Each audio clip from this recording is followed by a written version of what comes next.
What's up, guys? It is the Bluebloods. We're coming at you with another episode today, another ACC in 28 days theme, and we're joined by the voice of the Deacon, Stan Cotten, who is also the director of broadcast operations at Wake Forest. And I just want to say we appreciate you taking some time out of your day to talk Wake Forest football with us. You bet, Zach. Anytime I'm asked to talk Deeks, I'm good, ready to go. Awesome. So let's go ahead and start, and might as well start with last season. We saw Wake Forest finish with a 4-5 record, but in this COVID season, this year was kind of unpredictable to say the least. Did this season meet, exceed, or fall short of your preseason expectations? I think Wake Forest is kind of used now under Dave Clawson to going to bowl games. So I think that we all anticipated that Wake Forest would again be in the postseason. But then when the coronavirus hit, schedules got turned upside down, as we all know, and so it was, all bets were off kind of at that point. But the Deeks did, of course, make it to a postseason game. Ended up losing that though, and finishing 4-5. So I think I would have thought that Wake would have finished above 500 and gone to a bowl game. So somewhere in the about what we expected range, I think. Wake Forest certainly had to battle, as most teams did, a lot of COVID issues, some stops and starts, a lot of time between games, and Wake Forest had a lot of injuries as well on top of that. So the Deacons were, had some potholes in front of them, but I think they did a pretty good job. Had a really good middle of the year with wins over Virginia Tech, and so I think overall it was a pretty good year. I mean, you never want to end with a losing record, but only played 9 games. But so I'd say kind of in that kind of where we thought it might land range, if that makes any sense. Yeah, I mean, it definitely does. And like you said, I know there was a big COVID outbreak for a lot of teams, injuries, especially with no preseason. That's got to hurt, no fall camp and all that. But one position that was of interest to me, Sam Hartman, everyone knows his name because of the Netflix series, and he's taking over for Jamie Newman, who transferred to Georgia after last season. What unique skill set does Hartman bring to the table, and how would you grade his performance? His first year, I guess, at the helm of this team. Well, a couple of years ago, he started as a freshman, and 9 games in, broke his leg, and then Jamie Newman came in and took over. Then Jamie played so well at the end of that year that he was the starting quarterback the next year. So Hartman had to kind of sit back and bide his time and played a little bit, but played in 4 games and maintained a redshirt year. But this past year with Newman gone, it was Sam. It was his team, and Sam's a really good locker room guy. He's a great teammate, not a me guy at all. Is really all about the team aspect of it and wanting to win regardless of what his numbers are or anything like that. So I think he had a really good year, just in terms of leading Wake and having a lot of pressure on his back and whatnot. The last 2-3 years with Newman and Hartman, Wake's had pick your poison, which one you want to go with. And now behind Sam this year, there wasn't hardly any experience. So there was going to be just in terms of, again, experience, a sizable fall off. Now Wake's, got great belief and whatnot in Michael Kern and Mitch Griffiths, but they just haven't played much. So it was Sam Hartman's team. And I just think he did very, very well. And again, his teammates love him, and he can run, he can throw. I think he's an underrated passer, really, in terms of his arm strength. I think Jamie Newman threw a really good deep ball, but was not nearly as effective, I didn't think, with his short throws. But it was just a terrific runner. But Sam Hartman's a little more of a balanced passer. I think he's got good touch on short throws, can throw the deep ball, and so again, all in all, I think he had a pretty good year. Yeah, absolutely. I mean, I thought he really stood out for this team. And kind of speaking of that, we know there were a lot of new faces and new stars for the Demon Deacons this past season. Were there a couple of players that really exceeded your expectations and really I guess they just showed out this past season? Were there a few of those for you? Well, Jakari Roberson at wideout was a guy that I think really just you were asking earlier about exceeding expectations. I think he did on an individual level. He just really stood up and became the bell cow at the receiver spot for Wake. And so I would certainly put him in that category.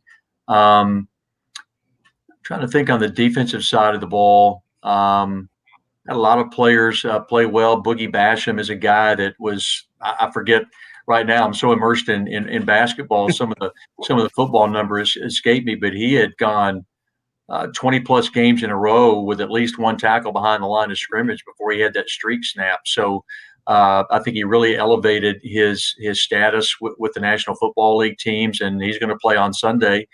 But that was not really a surprise. We all knew that Boogie Basham could really go. So, but sometimes it's tough when you're expected to be that, and you got to show up and do it every single week. And that's what I think is going to make Boogie Basham a really good pro. That he can deliver, when he's supposed to, and just not from time to time and have a really good game or two and then fall off for 2 or 3 weeks. That's not who he is at all. So.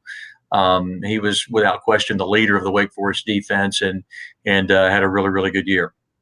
Yeah, he did. And we just got done covering the Senior Bowl, and Basham was down there, and he was dominating offensive linemen that had first, second round grades. And I believe it was Matt Miller of the Draft Scout said that he was one of his big winners down in Mobile this year for the Senior Bowl. So I'm not surprised about that at all.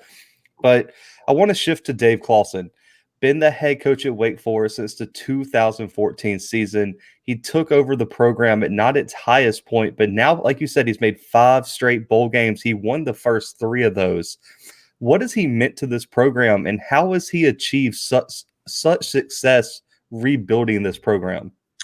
Well, first off, when you get into a situation with Dave in person, he's the smartest guy in the room. I mean, he really is. He's a Williams College graduate. He's just a smart guy now. He really is. And so he's not going to get outworked, outcoached, all those types of things.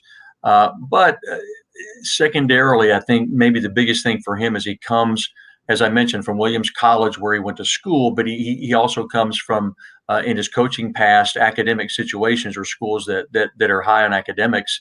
And so I think, coming into Wake Forest, he was the perfect coach at the perfect time. And he really understands what type of an athlete it takes, not only to compete at the ACC level, but also he understands what kind of kid it takes to get in school at Wake Forest, and not just get in school and then survive, but get in and get things done and succeed and get a degree and move on if that player's not going to play in the NFL. So I just think he gets it as well as anyone probably could. And you combine that with his intellect, and it's a pretty good combination. Now, Wake Forest over the years has been has had a pretty good team since I've been here.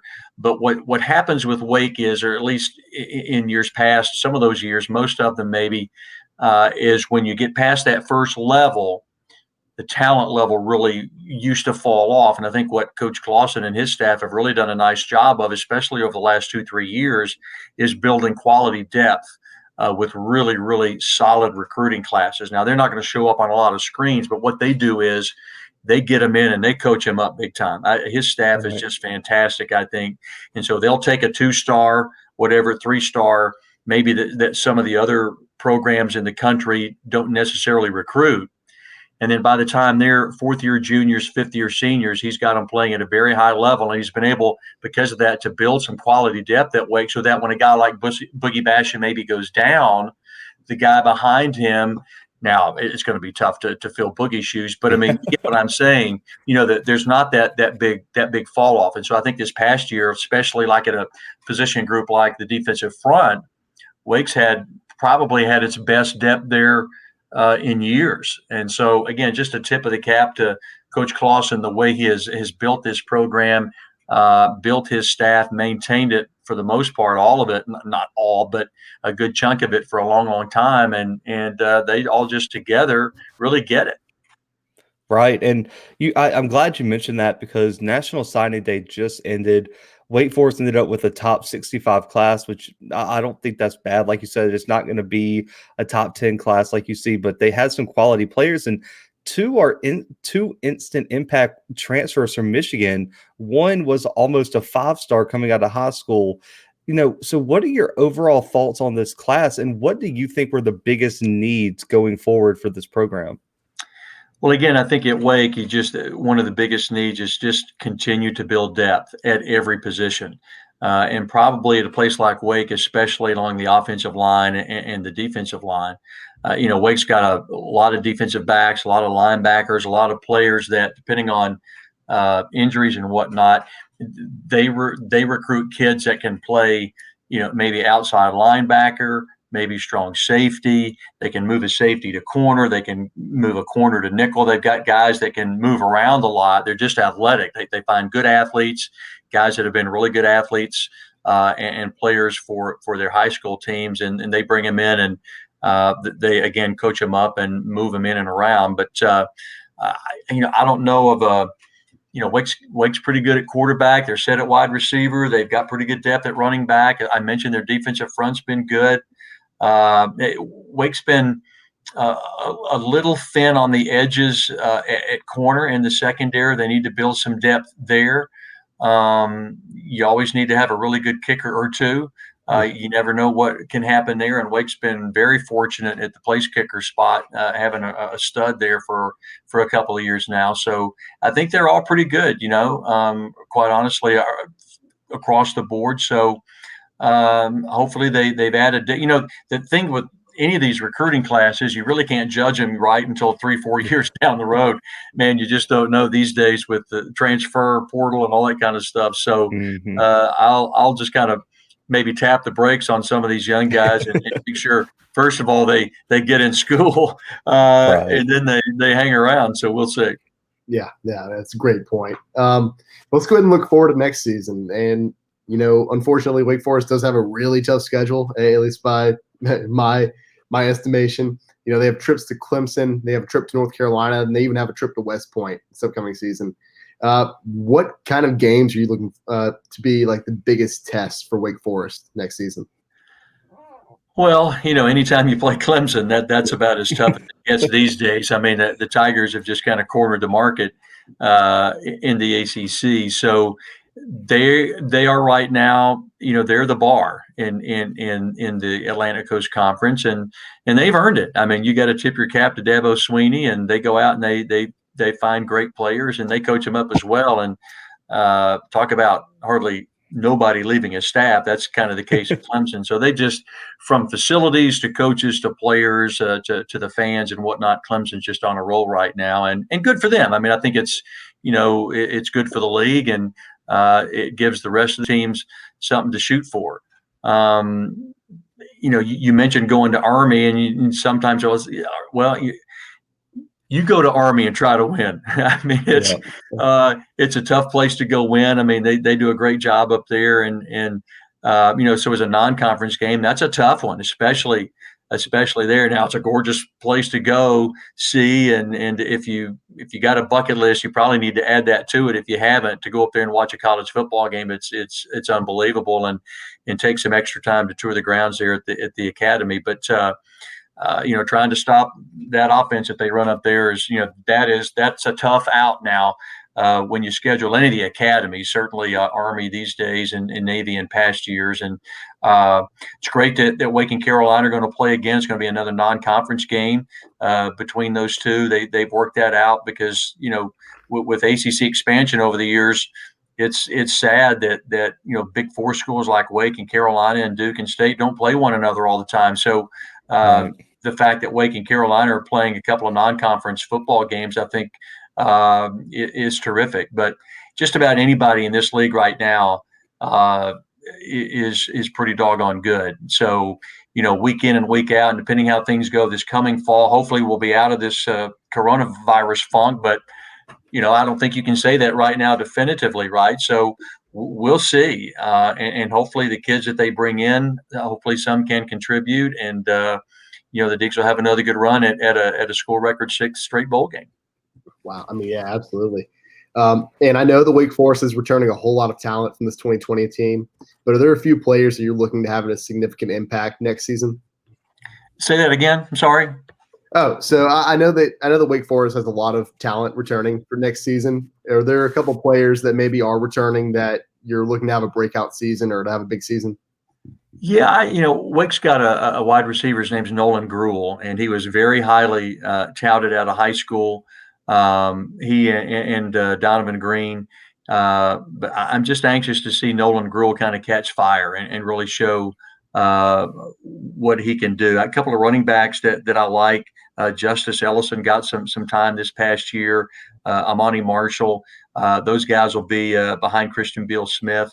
And so we'll see how they develop. And quite honestly, I'd like to see Michael Kern play some at quarterback, Mitch Griffiths as well. Those young guys behind Sam Hartman, because you never know. You never know. In Wake's offense, Coach Clawson really asks his quarterback to do a lot of running with the football, and so sometimes they get dinged, and as I mentioned earlier, they like Kern and Griffiths. So you certainly don't want Hartman to get hurt. You want him to play every game. But I'd really like to see those young guys play some. Maybe if Wake can get out front, get those guys some snaps and see them play. Wake's got some, I think, really good talent at corner. Some younger guys like Kalen Carson is a guy that came on and played some last year. I like to see him play some more. He's got some great news. And that Jasir Taylor, experienced defensive back, is going to come back for another year. So at Wake, it's fun to watch because you just never know which one of these players are going to step up and all of a sudden after a week or two be a name that we're calling a lot on the radio and people are talking about. So I know there are guys right now that aren't even on the tip of my tongue that are going to turn heads maybe in camp and get something done first game or two, and then all of a sudden they'll be part of the mix. So Wake had a safety last year, a walk-on, Nick Anderson, had 3 interceptions in the blink of an eye in a game, and all of a sudden he's a scholarship player now, or will be in the spring, and we'll see if he can kind of keep it going. I mean, he came on and probably wouldn't have played a whole lot this past fall were it not for some injuries, but he comes on and he's playing, like a first or second team All ACC safety, and nobody even knows who the guy is. So Wake has a lot of those players. And from year to year, people like Nick Anderson and others seem to pop up. And so it's kind of a waiting game for us here at Winston-Salem just to say, okay, who's going to pop up this year and be one of the leaders of this team?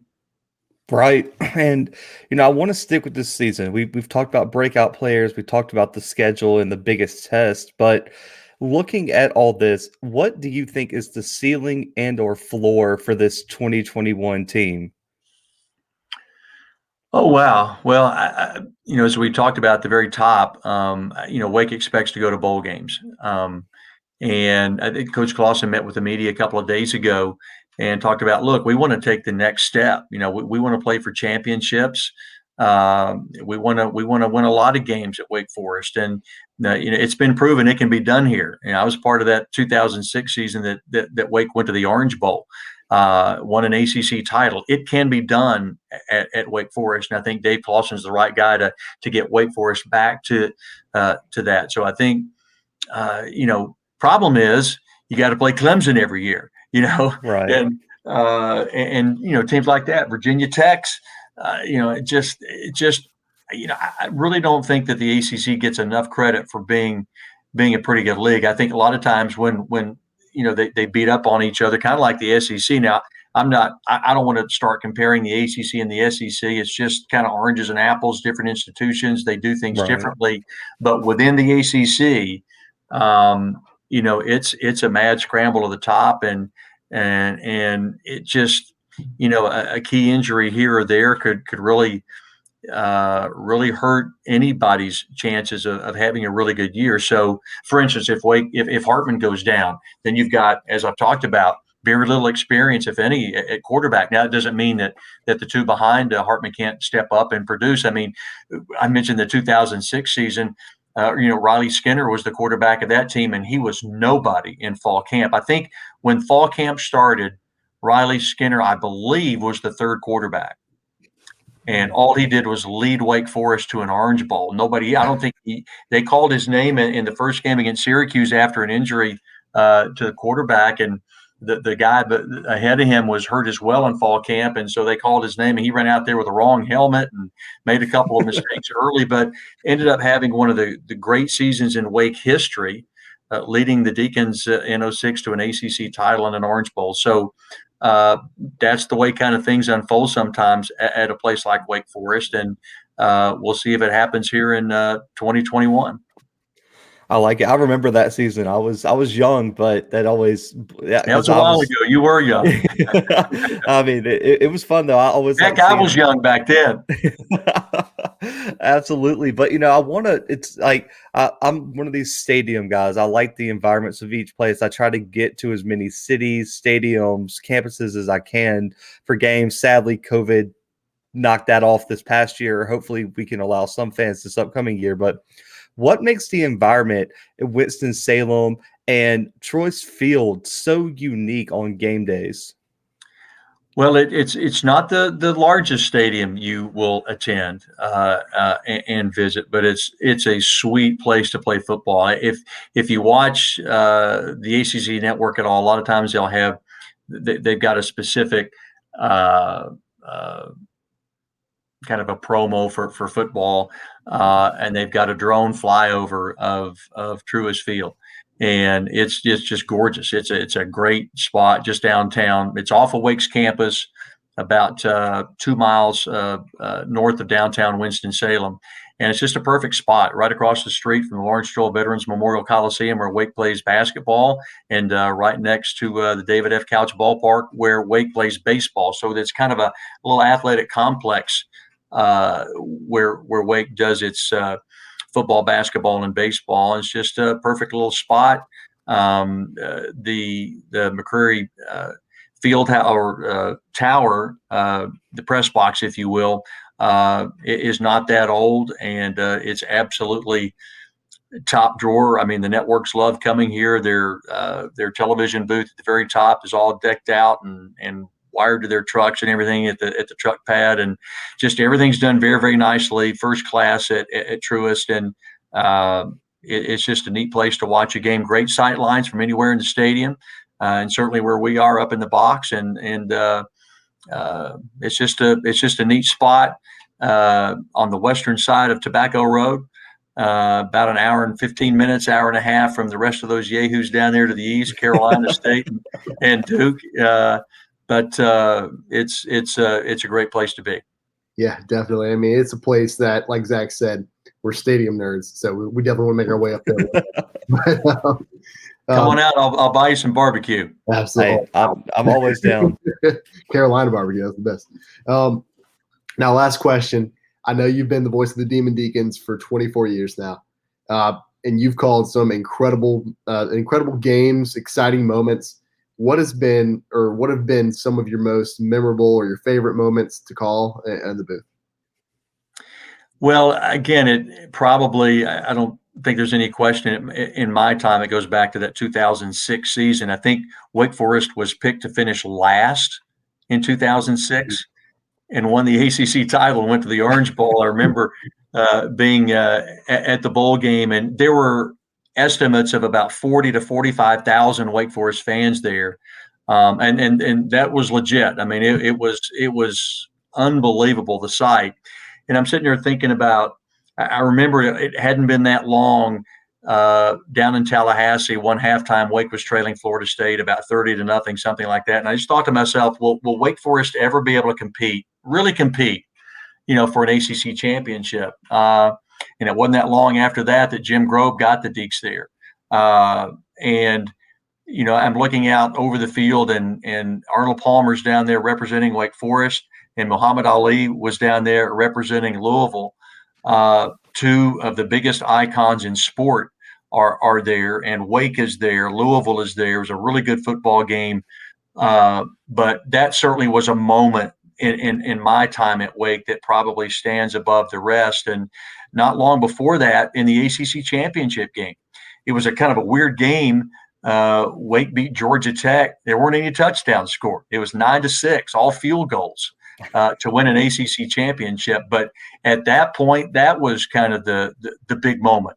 But then at the Orange Bowl, and I can hardly put it into words what that week was like leading up to that game, and just the emotion that the Wake Forest fan base, felt. Wake's not a football powerhouse over the years, but yet here's Wake in the Orange Bowl.